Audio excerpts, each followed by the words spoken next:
Hey guys, what's up? Welcome back. It's Marie with Swipe in the City. Hey y'all, it's Brooke here again. Sound alive. I'm excited. I'm super excited. Today we're talking about communication and sex, which is something that I think is super fun.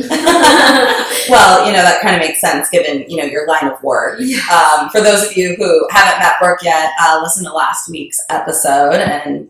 But I guess you can give your credentials anyways for those who might have missed it. Yeah, so finishing up grad school to become a therapist this summer. Super excited. Light at the end of the freaking tunnel. It's felt like a really long journey. So ready to not be in school. I love to learn, love to go to workshops and stuff like that, but I hate homework. Don't want to write another essay for a very long time. And school is different than going to a workshop or listening to a self-help book or whatever. It's just it's so much more, well, it's more structured. There's more responsibility. Yeah. Weird. And you have to perform in it, and I hate that. And I just think, I have so much fun talking to my friends about and learning from them about their knowledge, their experience, having my friends push my ideas, take it to the next level. And I also just love the spirit of sharing knowledge. I love coming up to a friend and being like, oh my God, I learned about this really cool thing I really want to tell somebody. And I'm getting lost in that. So it's so much fun. And so I'm really excited to hear your ideas on this topic. So not fully licensed yet. I'll be taking the exam and all that and applying at the end of the summer, but also pursuing. So exciting. I know. I'm so scared. I took a practice test. It was oh my goodness, okay.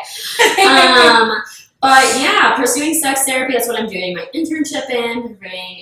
Pursuing a certified sexual therapy license. So basically, just get to talk about sex all day, which is amazing, endless amounts to learn. Sounds absolutely terrible. Not anything I would ever want to do in my entire life. Yeah, I hate this job.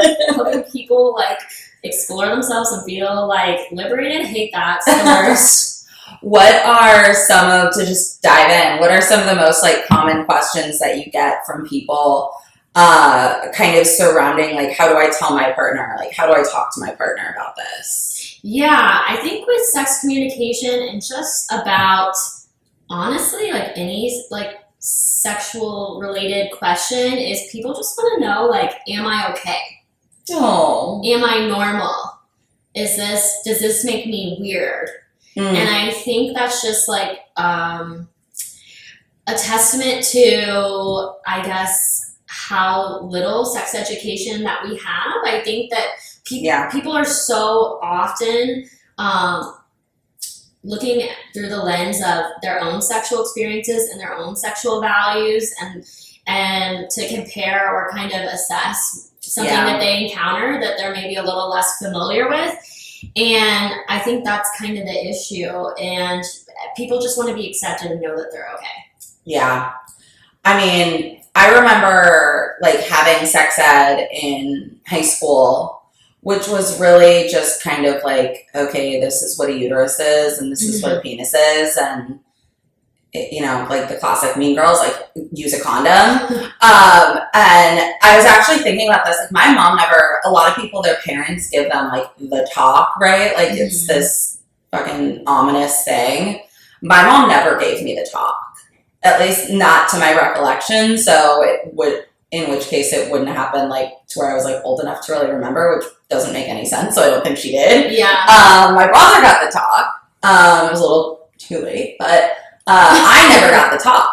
Did you ever get the talk? No. I got when I was 16, I discovered I had a sex drive. Oh, I think that's when a lot of us discover that. I didn't really know what these feelings were going on. No one talked to me. And then I had my first boyfriend, and we were exploring for the first time. And I was like, this is great. I love this stuff. So we had this fun idea, of course I take him, home every day after school pretty much. And one day we thought it'd be a really fun game. Let's have sex in every room of the house on every surface that we can. obviously my parents' bedroom had to be a destination, and luckily I got the little inkling of got that gut feeling around that time. I locked my parents' door when the door was open. My dad came and knocked on the door about 5 minutes later. Oh my God. And I remember that night at dinner, my mom was out of town, and he was just like, he's like, I don't want to think about my 16-year-old daughter having sex. He's like, but if you are, I want you on birth control. So I got that. And then I didn't really get a talk from my parents, but I remember like trying, I was really close to my mom growing up. And I remember asking her for like boy advice or something like that.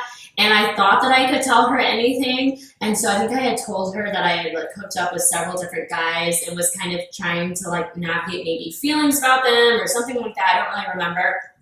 But I remember what she said. She goes, Brooke, that's slutty behavior. That's slutty. Like she literally said that to me. And so it's like, okay, well, when you grow up in a house where, and I think for many Americans, if not the majority, like that's not something, sex is not something that is talked about in our culture, and it's not talked about with our teens and kids. Very hush hush. Yeah, and so if it's not okay to talk about, if you need to talk about, there must be kind of something wrong with you or wrong with it, and you internalize it about yourself like personally, and it's so easy to do. Yeah, the closest thing that my mom did get to as far as a sex talk with me was we were watching Gilmore Girls. Have you watched the whole series? Oh yeah. Okay, so you know the scene where Rory's dating Jess at this point in high school, and they're caught making out all over Stars Hollow, and so her mom sits down. She's like, "Yeah, well, like, will you tell me or whatever, something like that," and Rory's like, yeah, like I'm thinking about college and I'm not interested, blah, blah, blah, blah, blah. And then later she was like, I'm actually thinking about it. And my mom's watching with me and she turns to me and she goes, have you had sex? And at the time I was in a serious relationship with the guy that I dated end of high school into college. And so I felt like it was a safe place to say yes. Yeah. Like we'd been together for a long time at that point. She loved him, whatever. If it had been the way I lost my virginity, which was casual sex, basically, I don't think I would have been comfortable being as honest, and I wasn't comfortable even being honest. But I was like, yes. And she was like, okay, you're going on the pill. That's it. You're going on the pill. And I was like, okay, cool. That's it. Yeah. That's it. Very matter of fact. And then like, okay, there's no room to talk about this. Do you have questions? I think. And like my mom always, I grew up like in a very like, not like super, super religious house, but like my mom was a pastor's kid. Like, so religion plays a role in that too, which like we all know for the most part is very like, this isn't a thing, basically. It's how we all come to exist, but let's not talk about it. Yeah. And I think a lot of parents just don't know how. And, this is something that I would like to see change, hopefully within our lifetime, and at least in American culture. What's so wild, so back in college at my gap year, I had the opportunity to go to Sweden to visit with this organization that teaches sex ed basically to kids who are about kindergarten age all the way through, I think it was high school. And so they were showing me some of the videos and some kindergarten is young. Yes, it is. Oh, that would not fly here. Oh, absolutely not. Yeah, especially with the don't say gay and all this stuff. But, it's done in an age-appropriate way. So, and I think this is something that I firmly believe in. Also, I think the mistake that so many parents make is they want their kids to be able to tell them anything so that they can help them. And they say this, oh, you can tell me anything. But what happens when the kid comes to them and they're in trouble? Oh, why are you so stupid? This was such a mistake. You're in trouble. You're grounded. Exactly. Okay, well, what's the kid's response? Oh, I'm never coming to them again with something. Right. And then you're not there for your kids when you need them to be, when you need to be. So I think these conversations can happen on age-appropriate levels. If people are looking for resources, someone who goes by the name of Jet Setting Jasmine and also King Noir are great, resources. Jet Setting Jasmine is somebody who is a licensed therapist. She's also a porn star. Her and her Good for her. life partner, King Noir, they own Royal Fetish Films, a little plug for them. And so they kind of do both, and they're very open about it. I went to a workshop with them on sex positive parenting. Cool. And basically, like, kind of some of the stuff they've taught you, and I think this organization in Sweden also have in common, is what can you teach children in a way, like, it's not appropriate to talk to 5-year-olds, right, really, about sex. It's not appropriate to advocate that teenagers are watching porn. It's for people who are 18 and plus for a reason. Mm-hmm. So, and not to kind of be like, you know, all of these things, right? But what is appropriate is when kids are little to teach them body autonomy. So example I gave was like, when, you know, maybe they get a bug bite on their back or something like that, and they're a little kid, they say, Mom, like, my back is really itchy, whatever. Instead of just pulling them over and pulling their shirt up and taking a look at whatever rash or bug bite it could be, saying, okay, like, would you like me to look at it? Oh, interesting. Yeah. Okay. And they say yes. You go, okay, well, is it okay if I lift up your shirt to look at it? Okay. You know, or if, you know, Aunt Sue calls on the phone and says, oh, Aunt Sue really wants to talk to you. Do you want to talk to Aunt Sue? Are you in a mood to do that? Okay. No. Oh, is this a good time for you? No, I'm kind of tired. Aww. I'm kind of tired. I really just want to play outside, or I want to snack. I need to take a nap. Yeah. Okay. When do you think might be a good time to talk to her on the phone? So yeah. Just teaching them that they have that control. Have a voice. Yeah, have that voice. And that's something that's appropriate to teach a 5-year-old, to teach a 3-year-old. Yeah. You know, nobody talks to kids like that. I mean, that's talking to a kid the way that you talk to an adult. Yeah, with respect and understanding for their own internal experience, and teaching them that they have that power and autonomy even as a small child. Yeah. Weird. Wild. So back to adults, though, I think, right? I think, you know, we were kind of talking a little bit of, you know, people have a question like, am I normal? Is this healthy? Yeah. And that can be so difficult. I'd like to give people, if I can, maybe just some things that they can kind of run through as like a filter maybe for how they can like decide and ask the question, is this healthy, as opposed to is it normal? Because like I was having this thought on the way over here of like the other night, this was not a sober idea, but I was like, I don't know why this came to me, nothing like triggered it. I was like, what is that old 2000 song, the first cut is the deepest? What the fuck does that mean? And I say, and I was cracking up about it, and I was like, I don't know what the rest of the lyric is. The deepest. Is it about first love? I don't remember that song, but I don't know why that came to me in my state of mind. But it did. And I bring that up because I actually Googled it, and guess what? Like the algorithm was able to guess, you know, of like course. Of what I wanted to ask, which means someone's fucking thought about that too. Which True. The reason why I bring that up is because I think that we think we're weird for maybe having certain sexual interests or wanting to communicate that with a partner. But the truth is, if you have thought about it before, statistically speaking, there are people out there in the world who also have that interest, who have also thought about it, who have also Googled what the hell does first cut is the deepest mean. Yeah. Which is like a stupid example, but if you think about that kind of as a metaphor, like the fact that I could think about that and Google knew what I wanted to ask, okay, that means other people are asking the same question. Well, literally, I was just telling my team about this.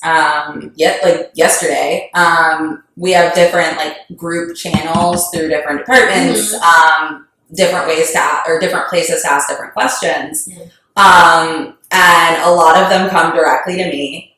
I had no less than 20 notifications at any given point yesterday on Slack. So like it's like almost impossible for me to get to everything like in a timely manner that's going to be helpful. So like I'm always encouraging them, like put these in like the team chat, put these in our department chat. These are where you should put those. And I'm like, and odds are, if you do a quick search in Slack before you even ask the question, somebody's already asked it because, like, I mean, no offense, it's not me. Yeah. Obviously, like, didn't say it quite like that, but, like, it translates everywhere, right? Like, you're not, there's other people that are probably thinking the same thing. Like, you're probably not as unique or weird as you think you are. Yeah. Which is in a good way. Yeah. And, like, you bring up a lot of good points, like, through that example, too, is I think it really, when you think of it in these other, like, non-sexual examples of how it's not weird in these other scenarios, if you can think about it metaphorically, it really just is like, oh, yeah, I'm building this up in my head. Also, I think, you know, the fear or hesitation to communicate something is we think maybe we might be the only one. Right, exactly. And kind of knowing that other people feel the same way, I think just, like, takes a lot of those, like, anxiety bubbling, like, thoughts and kind of, they have, like, less power over you. Yeah, that's true. I think, like, finding community is so important. And when we can, like, find other people who have the same interests that we do, we feel so much less alone. I know I went to a women's tantra weekend workshop several years ago, and you know, I was carrying around a lot of, like, darkness at the time of just like bad sexual experiences I think that I had. And I wasn't talking about it. I was much younger. I was, like, probably halfway through college at this point. And when we started talking about these other women's experiences, I was like, oh my God. I just immediately felt like I could breathe. So I urge people that if you're having these feelings, I think be wary of the internet. I think going on Reddit is something a lot of people do, but when you're looking for something that's science-based, Reddit is not the place to go. Shocker. Yeah, you need something peer-reviewed. Well, I say this just because people do. Because people do, and I've had conversations with people who think that they might have a sexual problem because someone on Reddit said that there's something wrong with something. That's fucked. Where would you suggest somebody goes instead? Like you mentioned, like tantra workshop. Yeah. Where does somebody find stuff like that? Or find, like, communities, maybe. Yeah. Outside of Reddit. Yeah. I think just to see if there's other people like you, like FetLife is something that you can go on, and it kind of works like Facebook in the sense that there's, like, pages for different sexual interests. So as in FETE? FETlife.com. FET. Yeah. Okay. Yeah, like fetish life. Oh, so, I was thinking "fet," the French word for party. I like that. Which has a little hat over the first E. Yeah, I like that. No, porque no los dos? Why not both, right? So that's a good place to go. I think, you know, just reading books. There's a book called How to Play Well with Others, which is a really great BDSM Kink 101. It has a great glossary of terms in the background, how to get into the community. I think, and if you're in Austin, Texas, Charlie's is a very safe queer space where you're going to find people that are really loving, I think. Yeah. Yeah. Well, and I mean, right now it seems like we're kind of, more generally talking about communication around sex. You bring up, you know, the queer community too, and that opens up a whole nother can of worms. We could probably do a whole episode on that. Yeah. And I think, like, in terms of finding community and kind of sussing out the people in your life and whether they might be a safe person to talk to without exposing yourself when it's something really vulnerable, I think there's some ways that you can do that. So one way is to talk about, maybe it's an article or a movie or something in media that you've seen that has that sexual interest or orientation, whatever it might be, and just bring it up in conversation in a neutral way if there's something that you came across. Yeah. And then see how someone reacts and kind of go off of their body language, what they might say. Yeah. And that's kind of a good way to see where someone stands on a certain point of view and whether they might be a safe person to talk to. Yeah. Well, and that's a good way to kind of bring up, like, anything that you want to talk about in well, anything, but like, and like in a relationship, especially, it's like, that, I mean, you've been watching The Bachelor with Andrew and I, like the number of times that something has happened, we're just rewatching all of Bachelor in Paradise and the most recent season, and aside from being in love with Grocery Store Joe, it brings up different things that like it makes it easier to talk about X, Y, or Z because it's happening on screen. Like I think you mentioned this when we first kind of like were spitballing here. Like Toes, like when she was what's her face, Marissa, and Riley had like the whipped cream on the beach, and she like was sucking it off of his toes. Yeah, I mean, and just kind of, and that's a great segue. So whether that's your sexual interest or not, that you're curious at your partner, how they would feel about it, that's a great segue to be like, oh, what do you think? What about other sexual interests? Yeah. Maybe like food play. Yeah. Where do we take that? Considered not normative, like, ooh, what would you think about this? Yes. Yeah. And part of why I love this topic so much, I think, is because communicating about sex can be so much fun and a great part of a romantic relationship. It's great foreplay. Something that I love doing is just talking about sexual fantasies or something that you saw was sexy in your life, whether it's on porn or whether it's on movies or whatever you find, and talking about that with your partner, even if it's not even something that you want to do. And that brings the question, if there's something that's a difference between fantasy and desire. Fantasy is just a mental picture that turns you on. Desire is something that you want to do in your real life. So, for example, I thought about how it would be hot to do, something in particular, and talked about it with my partner, and kind of almost like planning it out. Like, oh, what would it be like? How do I imagine it happening? How do you imagine it happening? And even if you never plan on even doing it, it's gonna be just so fun. Yeah. It's a great way to like build sexual tension, and so I think it just adds so much joy. And also, people are not mind readers, and I think people are worried that if they talk during sex or they say what they want, it's going to be awkward. But the thing is, it's a part of sex, responsible sex, pleasure-oriented sex, is part of consent, is knowing what you want and being able to ask for it. And for your partner the same, you can trust them that they're going to speak up, and they can trust you that you're able to speak up. If there's some kind of power dynamic where you feel uncomfortable doing that, then that's, I think, something to talk about. Yeah. Ironically. What, shoot, I lost my train of thought there. But, so do you hear, like, just the kind of, like, oh, how do I make it not awkward? And is that what you suggest to, people that you speak with? Or is there anything else that would kind of tie into that? Like, how do you yourself, or how do you advise somebody to kind of, like, take themselves out of it and maybe feel less awkward? That didn't make sense as a question. Feel less awkward. Well, I think the first thing comes to mind is what makes it feel awkward. And I think that some of that is related to goal-based versus pleasure-based sex as a model.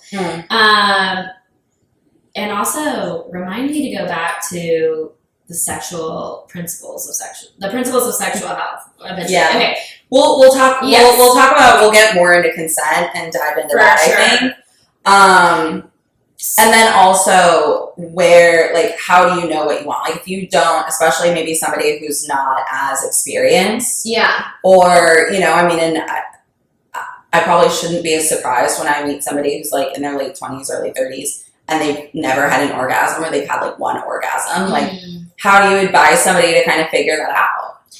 Okay. Yeah. So many things here. So all the things. So, okay. If someone doesn't know what they want, and they haven't had, an orgasm before, I think difficulty with orgasm comes from so many things. It obviously depends on the person's situation, but one thing I think that is just so critical that keeps people from having an orgasm is thinking about having an orgasm. 100%. Why is it taking so long? Why is this hard for me? And that comes from just the results of a culture based in performance-based sex. are goal-oriented sex, which means that, and this is so true of straight sex, I think when it comes to queer sex, you already have subverted a social norm. So I think to some extent for that community, while they definitely, why people still are faced with that, it's easier, or I don't want to say easier and speak for someone else's experience, but it's different to make that jump to continue subverting in other ways when your identity does it from the get-go. But especially with straight sex, right, it's a script of there's kissing, then there's a little like dry humping, close him off, blowjob, you might get head for 2 seconds, and then penetrative sex. And that's the star of the show. There has to be ejaculation, there has to be orgasm, man in the situation needs to be dominant, take initiative, do all of those things. And so there's a pressure to, I think, the original question was like, how do I know? How do I find out what I like? How do you find out what you like? Yeah. So I think that there needs to be a comfort with that it's okay to not know, and a comfort with the reason why you're there.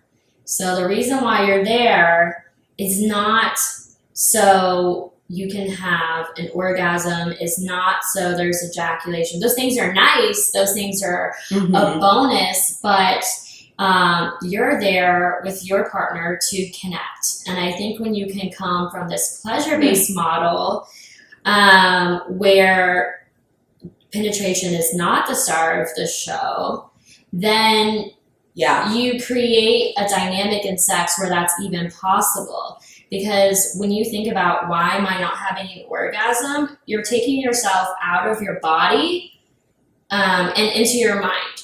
And when you're in your mind, you have anxiety, your body is shutting down, so you are less able, your body's not fully capable of feeling the full sensation that you would be capable of feeling otherwise if you were in your body. Yeah. And so focusing on what am I feeling when my partner is pleasuring me, attempting to pleasure me, paying attention to, and when you're having these anxious thoughts, it's kind of like the way that you approach mindfulness or that you approach meditation. You kind of bring yourself back, right? When you notice you're having thoughts in meditation, you bring yourself back to whatever your mantra is and you repeat it. So when you notice yourself, you're drifting to, I'm stressed, what's happening, I don't know what to ask for, to bring yourself back to your body and say, what am I feeling? What's the pressure like? What is the temperature? What are they doing? And kind of be making, almost like you're making observation notes, like when you're in middle school, they teach you the difference between fact and opinion, right? Yeah. So what are the facts of what are happening? Be an observer, be an explorer, be a scientist, and kind of just focus on those sensations. And the more that you focus on engaging what are all 5 of my senses kind of experiencing, you're becoming more and more present, and the thoughts of why I'm not having an orgasm melt away, and you're more able to feel the sensation over time. Also, with women at least, on average, it takes 30 minutes for our prefrontal cortex to shut off. That's the part. Really? Yes. So interesting. So evolutionarily speaking, this was so we could get away, right?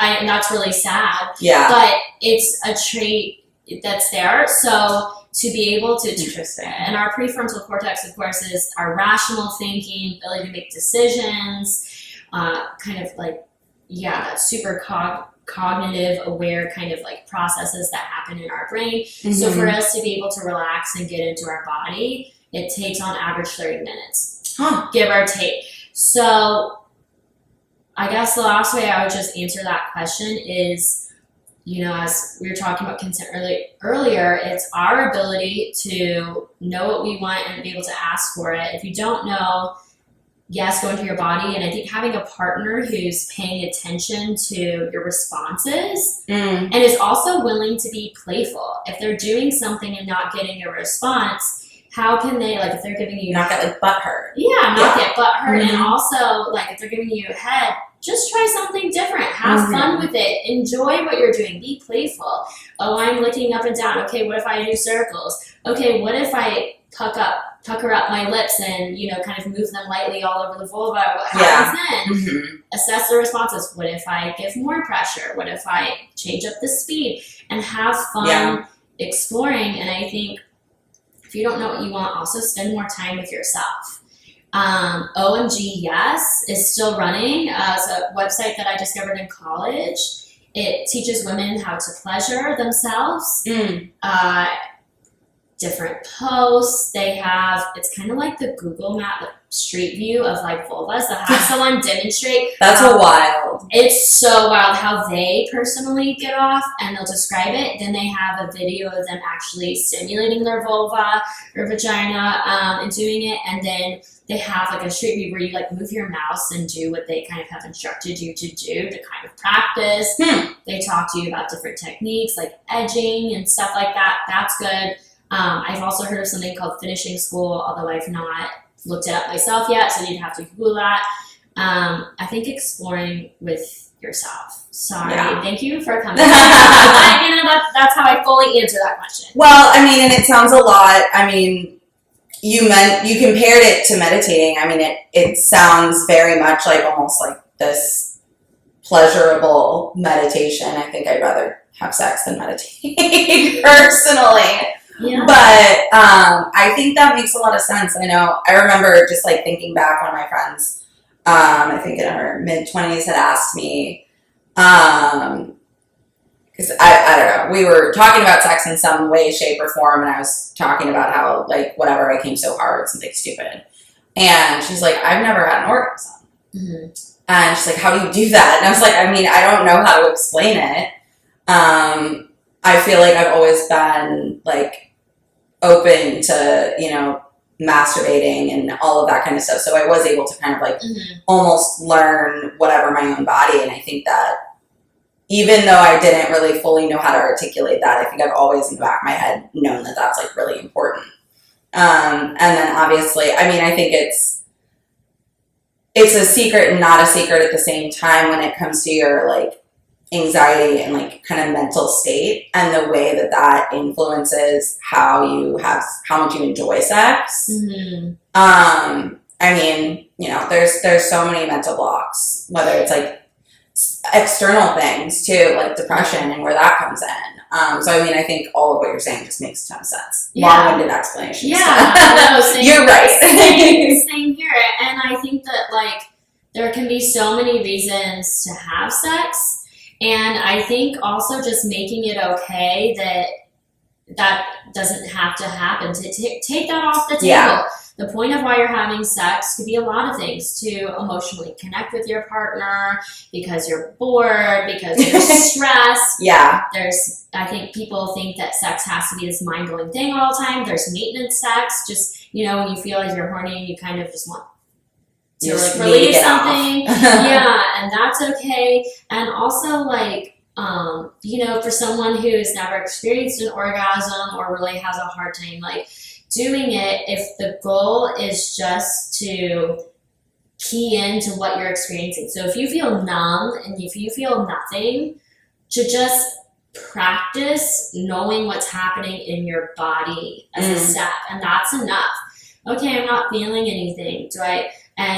And can it be about that emotional like connection? Can it be about connecting with a partner?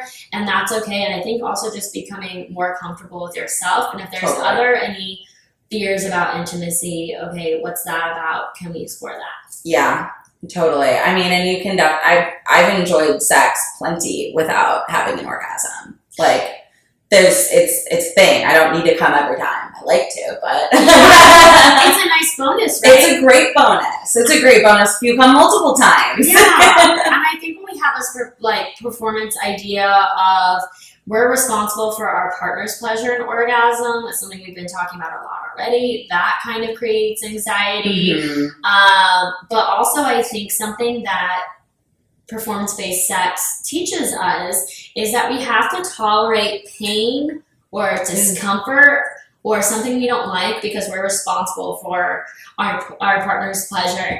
And I think that for people, that can be something that we struggle with when we haven't had an orgasm, I think. Because we're so worried, especially women, like about, satisfying our partner. Yeah. And so, that's not something that we ever have to tolerate. And I think also that if there's something that we want, we're afraid to ask about it, with performance-based sex, that we kind of have this value that we must do something to earn our pleasure before we're allowed to experience it. Which I think is not true. Yeah, no, definitely. But when we focus on pleasure and we just focus on that physical sensation, penetration doesn't have to be the star.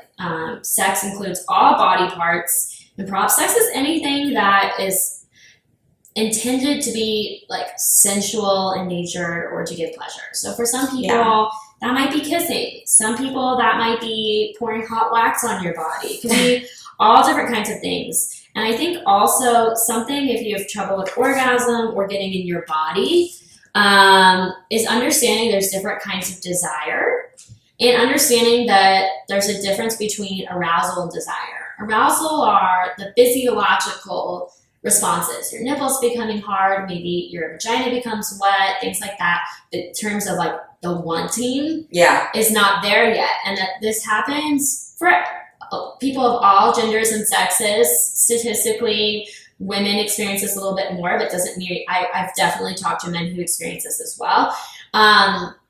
Is that it's kind of like if you think about going to the gym. Like sometimes you don't want to go to the gym, but once you're there, you enjoy the workout, you get, and you have fun and you like it. So sometimes people's bodies need to wake up before they can experience the desire. Yeah. And so if you kind of have the faith or trust that that will happen once your body wakes up and your body is experiencing some sexual stimulus, that it will start to respond, it's okay if you're not there yet. Yeah. No, I think that makes a ton of sense. I feel like I can relate to that too. I'm trying to think, like, so especially, okay, I'm thinking specifically like when you get really stressed, and sometimes I get really stressed, I don't know about you, and like I don't want anything to do with sex. Like I'm too anxious, don't want to like whatever. Sometimes that gets to a tipping point and I like want to have sex because like for that release that you talked about. But like when I'm at that point, I'm like, no, I don't want to. But like I'm with somebody and like, obviously they're not like pushing me. It's not consensual. Like, but we're just kind of like fooling around. And then it's like, oh, I didn't think I was going to want to do this, but I'm here and I'm happy. Like I want to do this. Yeah, I mean, I can't relate to it as much as a workout, but but when was the last time I did that? And I think that you're bringing up the kind of this idea of complicating consent, which I'm for. Like, I think in our culture, it's like it's becoming a little bit more mainstream to say it's not a fuck yes, it's a fuck no. And while I believe like if there's ever coercion, consent is not freely given, that's obviously not consent. But I think that there are ways that and we've already touched on this a little bit, but just add a little bit more nuance to it, kind of based on what you're saying. Like something may not be your cup of tea or your partner's cup of tea, but you might be willing to try it because it turns you on to see your partner being pleasured by yourself. It turns you on to pleasure them. And if the door swings both ways and, they're willing to give you the same thing or you're willing to give them the same thing, then I think that's okay. That's an idea definitely that that's from Dan Savage. If anybody wants to look him up, he's super great for sex ed stuff and sexual topics. Well, and you can give consent and not be like excited about something, like, I mean, and so I can understand where that comes from. One thing, like, since we're talking about it, speaking of The Bachelor, Mike Johnson, I think he like said he's some kind of like certified sex something or other. Is he? That's what he says in certified sex what? I don't remember. Okay. I was listening to his podcast with Brian, what's his face, talking about, and so he was talking about it, and he was talking about that when you're intoxicated, that you can't give consent. And I was curious about your thoughts on that, not to get down like a deep rabbit hole, but. Yeah. So I'm going to be honest. That's what we're here for. So can you be a little tipsy and enjoy a sexual experience? Can it get you out of your head? And can that be really fun, especially when it's with a trusted partner? Yes. Now, what I will say is when substances are involved, you are taking a risk that someone's going to feel differently in the morning and regret it, feel violated, feel really uncomfortable. And so that is a risk that you need to... As the assuming you're not drunk or not intoxicated. Yeah, or if you're deciding to, do some recreational drug use or drink or whatever, and then you're doing this with someone that you're attracted to or think that like this could come up in a circumstance. Yeah. I think that's something that you really need to discuss and be very careful with. And I think, there are definitely substances that, might make somebody feel like they're more interested when really they would have never agreed to that. If they weren't sober. Now, can you is it possible to do substance together, have that be an enhancing experience to your sexual practice and have it be a positive thing? I also think that's possible. Yeah. But knowing that person, really talking about it, and also there is always an element of risk that you're taking that someone can feel violated because they felt like they wouldn't have done something or fully consented to that being sober. So I think that just can't be emphasized enough. Yeah. But yes, sex on psychedelics or Molly or MDMA or ketamine or whatever, that is something that it's a thing. It's a thing. You can talk about it. I didn't get to go to a workshop on it, but there was the past weekend workshop on sex on cannabis, psychedelics, and more. So it's complicated. I think it can be it can be something you really can be worried about. Something dangerous can definitely happen. Yeah. That. It was interesting just the way that he had phrased it was more on the lines of you should never, if you're with somebody and they're drunk, you shouldn't do anything with them. Or that was kind of his personal belief, which is totally cool and very, very respectful. I just thought it was very interesting because I'm oh God, the number of times I've been drunk. Yeah. I was oh crap. Especially when it's a person you don't know. When in doubt, if there's anything in your mind where you're having a voice inside your head I'm doubting, okay, don't. Yeah. Also, I think, when it comes to other sexual interests and kind of trying something out, when someone, for example, in the kink community, when someone is in subspace, when they're being submissive and they're kind of in a different sexual mind space, to initiate something that you haven't talked about, that person, because they're in subspace,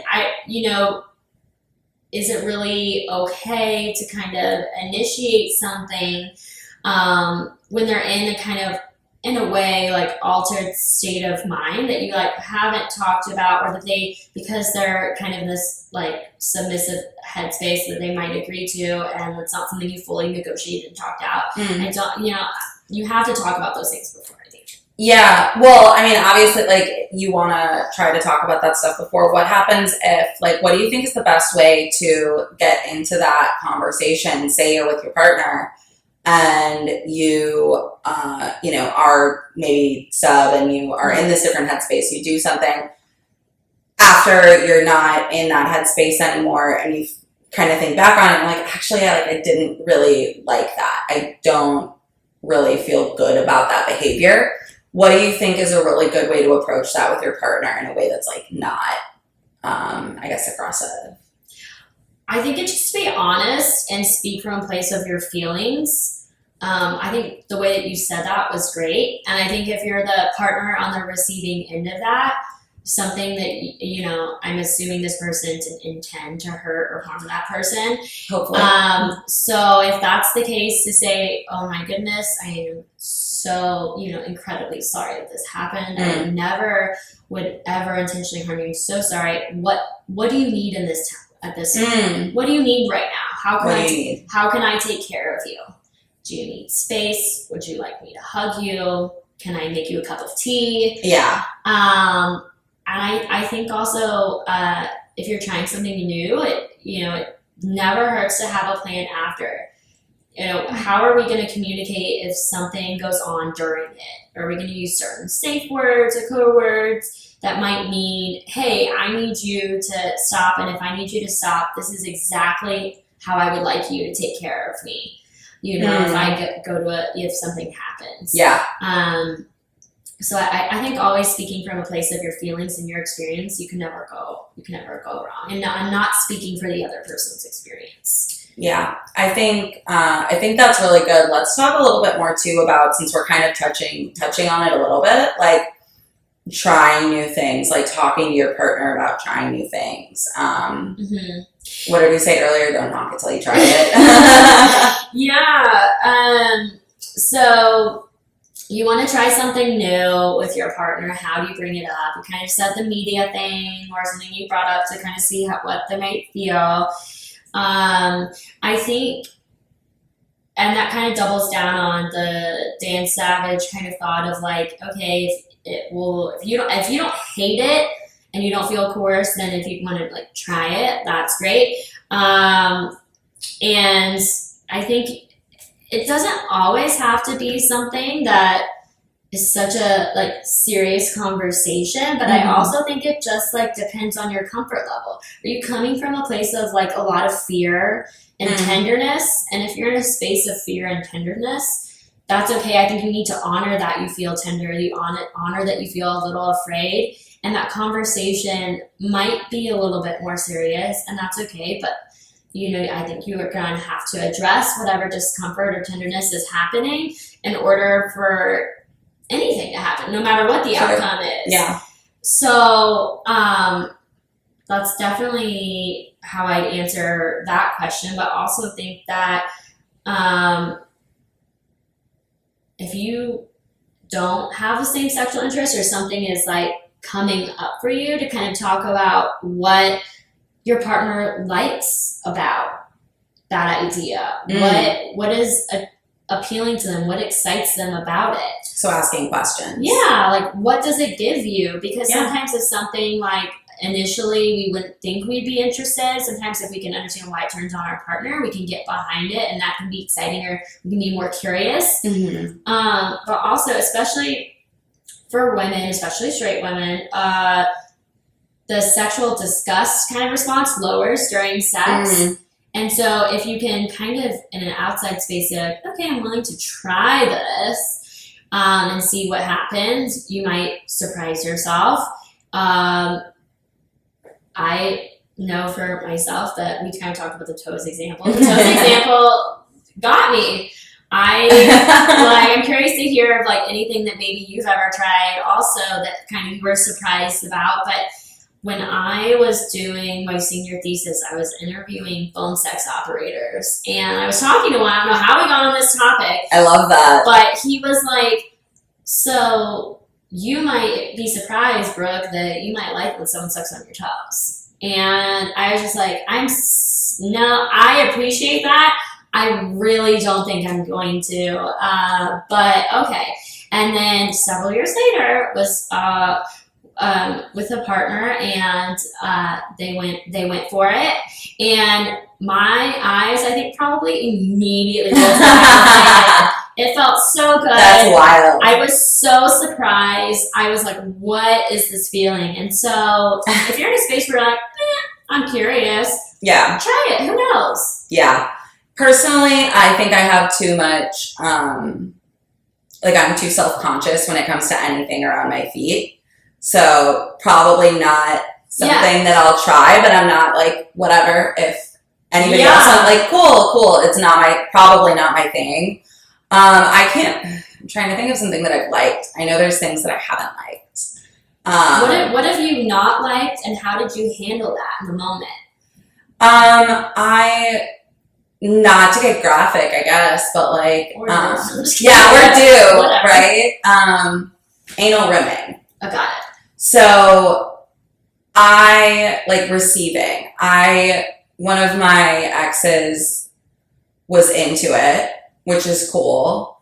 And I was like, okay, I mean, I find it like whatever. I don't know. I've never really tried it enough. So if you want to try it, cool. I don't really feel compelled to do it to you. Sorry. Like I don't really, I'm a germaphobe. So that really freaks me out. I don't mind anal sex, but like don't put your mouth there.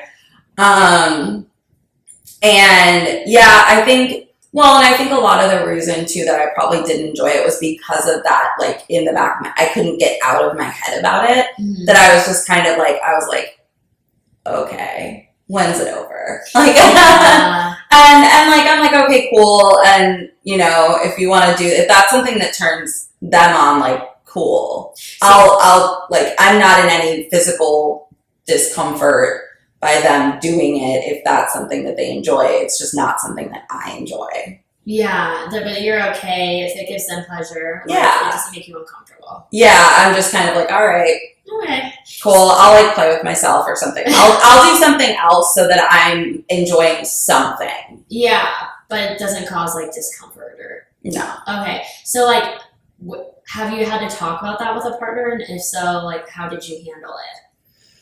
I'm trying to remember if we talked about it.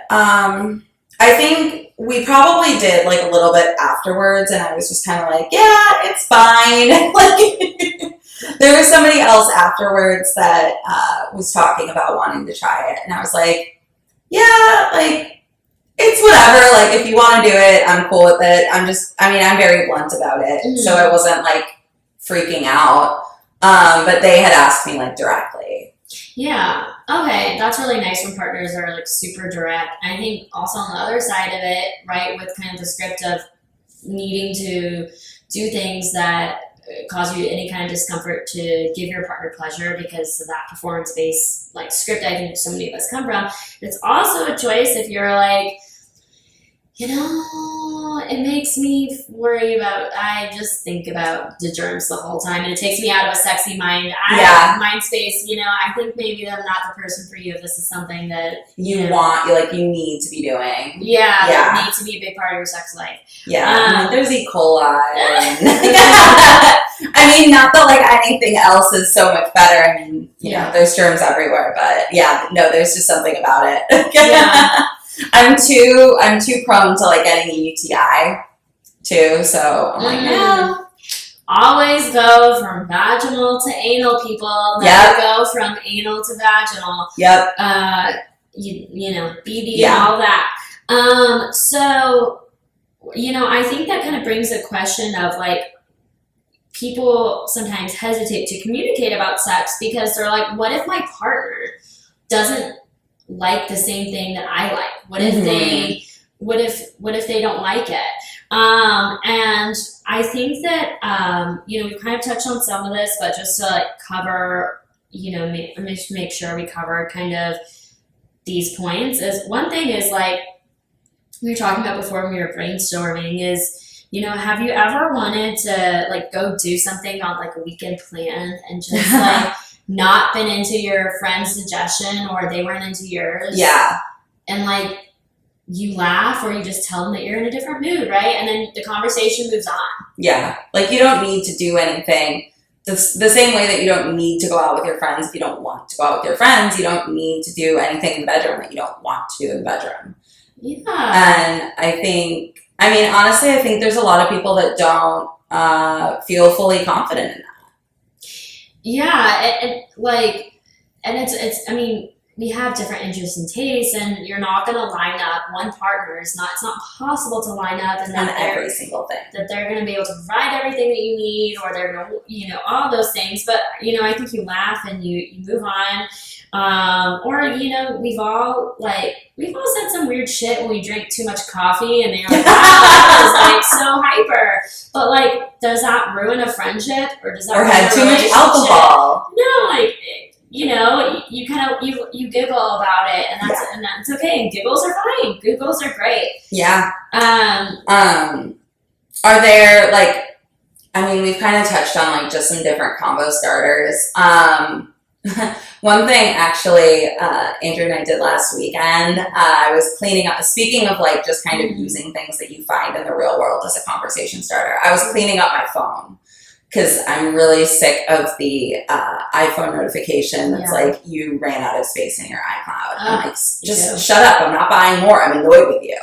But so I was trying to delete some of like my screenshots that I was going through specifically because that's, I feel like, the quickest lift, right? So I'm scrolling through and I find something from last year that I pulled from, it's called Sex with Emily is like the name of it. Oh yeah, I've heard she was on a podcast that I listened to, You Up, because I can't have an episode without mentioning them. But I was listening to You Up. She was on there. She was talking about things. She has this, it's called like a yes, no, maybe list. Yeah. And I had screenshotted it and had it like in my folder, and I actually had it screenshotted with like what I had checked yes, no, and maybe for last year. Yeah. And so I was like, we're sitting in our little tiny home since we went out to Dripping Springs, and I was like, oh, like we should do this, and like sent him the blank file, and then I filled it out again because I was like, I wonder if anything's changed because I'm a weirdo. Yeah. And it was a good, like, obviously she has that there as a conversation starter. It's a list of like all of these, honestly, some things that I didn't really know what they were and had to look them up. But like a list of all these different types of like kinks and like sexual type experiences that you can have. And you give it a check mark if you are down, question mark if you're not sure, and then just cross it out if it's a no.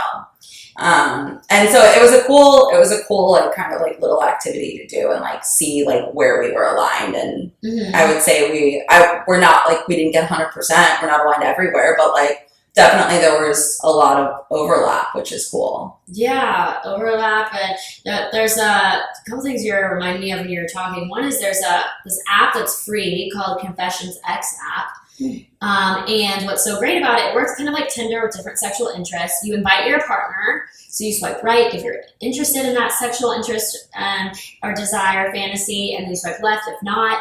Your partner can only see what you've both swiped right on. Oh, interesting. That's funny. So it makes it easier. And I think, in terms of communication, that definitely makes it easier. And one way about the maybe or the no, when you want to communicate about that, just as like a tip to slip in, is a question you can ask your partner is this something that's okay that I ask you about at a later date to see if you feel differently? Because that kind of prevents, like, if something is important to you, but you also don't want to be coercive to your partner and make them feel pressured like they have to say yes. That's something that you can ask them if they're comfortable with. Is it okay if I bring this up at a later date to check in with you to see if it's changed? Yeah. And getting their permission. Yeah. That's a good tip. I like that a lot. Let's see. What else? Okay, there were a few other kind of conversation starters that I think you can use with your partner if your partner doesn't share desire. We already kind of talked about, like, what does the behavior or interest mean to the individual, kind of what does it give your partner, or what is it about that thing that attracts them to it. We kind of talked about that. So starting the conversation with that, but I think that can, lean into what does it mean to and then what does it mean to the other partner? And what about this interest feels threatening? Does it feel like it's the main event? Does it feel like it's more important than true connection? Is there a way to integrate it into other aspects of the play? So basically, if you're looking for a certain feeling or experience, like maybe it's that you're able to let go of full control and give it to the other person. But maybe the way that you thought about doing that was not something your partner wanted to try, and they were kind of pretty adamant about that. Okay, well, is there a way to let go of control and feel like you're giving it to your partner in another way? And you can achieve it elsewhere. And you can achieve it elsewhere in your play. So that's a way, to kind of bring it up. And I think those are ways that, like, couples can kind of can begin talking about some of these things. Yeah, I think that's a good good place to kind of wrap things up too, Yeah. and just, here's our consensus. Here's our discussion, our consensus. Yeah. Yeah, I mean, I would be curious, anybody else who wants to kind of slide into our DMs, slide into Brooke's DMs, with any other thoughts. I think there's also probably a ton of rabbit holes that we can do some follow-ups on here.